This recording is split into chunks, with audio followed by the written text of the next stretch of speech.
100% gazda yuradigan AEB Italiya firmasidan brendiga tegishli bloklarni qo'yib 100% qilib yurg'izib qo'ydik. Hop, Captiva mashinamiz propan uстановка yo'q oldik. Buni 100% qilib bitirib beramiz.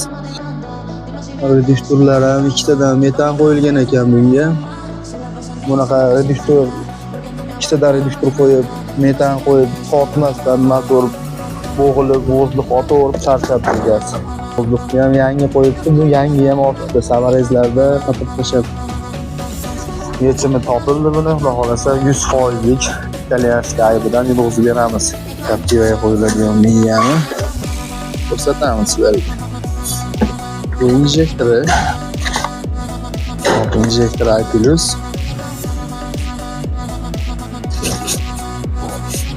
Miyasi AEB italyanskiy miya.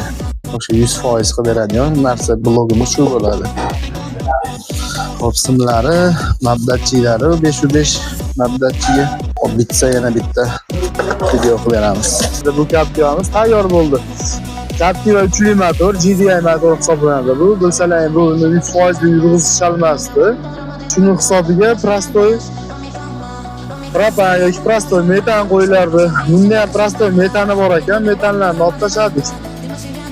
O'rniga 100% gazda yuradigan AEB Italiya firmasidan brendiga tegishli bloklarni qo'yib 100% qilib yurg'izib qo'ydik.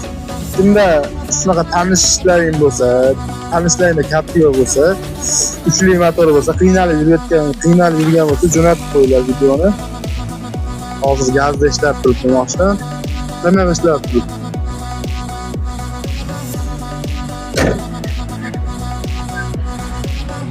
Bu bo'lsa zapchastlari, disk.